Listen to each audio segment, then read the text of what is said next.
You need to work more. You need to hustle. Why? Because you make it look so fun? You make it look so fulfilling?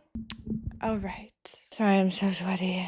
Sweaty girl. People will literally complain about how tired they are and how they don't have time for any of the things they used to love. Not to mention they never outright say it, but they're clearly never satisfied. And then they expect you to live like them. And if you refuse to live like them, they're like, you're weak. You don't want this bad enough. Yeah, you're right.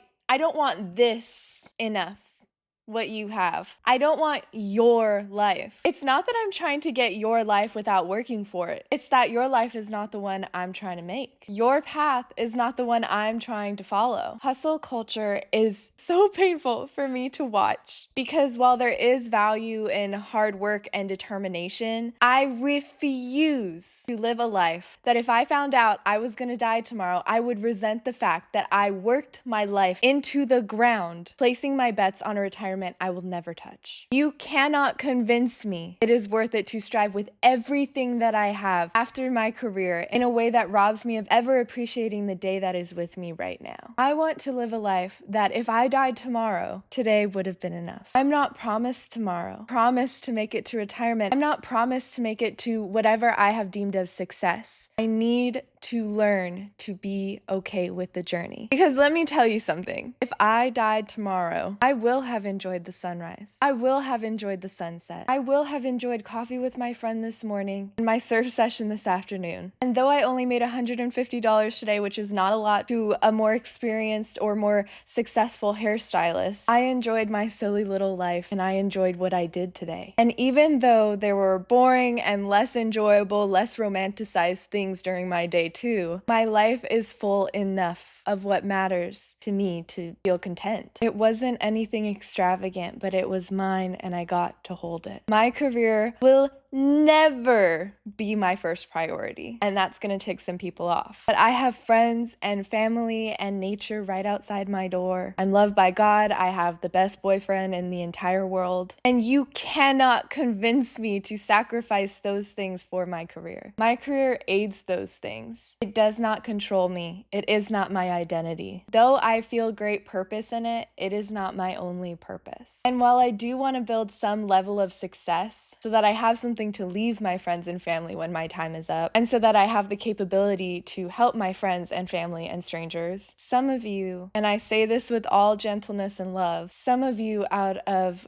good intentions and a genuine heart will work your life away to give people money and things, but you have never been present with them. And that will rot your relationships no matter how materialistically generous you are, no matter how much you do it for love. And it is not lost on me that I'm very fortunate to have plumbing and running water and a working car and enough money for my next meal. And that I don't have a lot of commitments yet, that if I make a mistake financially, that other people aren't going to go hungry because of my decisions. Like, I don't have kids, I'm not married yet. I just have to take care of me. And that's a lot less responsibility than a lot of other people have. And if you're someone who is working yourself ragged to provide for your family, to work yourself as much as you can out of poverty, I commend you. And I have so much respect for you. You are so strong, and I don't need to know you to be proud of you, because it is no small thing that you're willing to sacrifice your precious time on this earth to care for another person. That is beautiful. What I'm talking about here, though, is people who need everyone to live like them to validate their lifestyle and the decisions they've made and the things they've decided to give up. And if you're not living like them or striving to live like them, to them,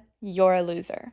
It's that moment in Devil Wears Prada where Meryl Streep's character is saying, Andrea, everyone wants this. And she's saying it to someone else, but she's trying to convince herself because she's done terrible things and sacrificed valuable relationships to get where she is, and she needs it to be true. And just like that character in Devil Wears Prada, there are people trying to convince themselves everyone wants this. And if you don't live like them, in their eyes, you're a loser. And little side note, it's important to note, it matters what you want. I don't like extravagant things. Travel is not my inclination. I don't really like planes. I like sleeping in the same exact bed every night and going to the same fridge at 3 a.m. to get a snack. My favorite dessert is a piece of toast with canned chocolate frosting and sprinkles on it with a glass of milk. Like, I am not complicated. I'm not high class. My lifestyle does not require a lot of money because my priorities happen to not require a lot of of money. The point is, time is precious, and you can't make me like you. You can't make me want your lifestyle. I refuse to work 40 plus hours a week if it will make me hate the craft I love and lose out on my life. If it will make me begrudging toward my clients who are kind enough to trust me with something as intimate as their appearance. Money and success are tools. They are not my goal. They may help me reach my goals, but they are not my goal. So if you look at me and you're like, kids are so entitled these days, she's just lazy. Incorrect. My problem isn't a problem of worth ethic. I just don't want the life you have. You wanted something more, so you pursued financial success, financial freedom. I want something more, so I'm seeking contentment. And maybe the lifestyle you want comes at a higher price point, and you work to get there, and I genuinely respect that. And I respect your worth ethic, and I respect your hustle. But I don't respect that you don't respect mine. Not everyone has to live like you. You are not the rule. And if me not wanting to live like you brings you this much insecurity that you've convinced yourself is justified disdain, the problem you have is not with my lifestyle. It's with yours.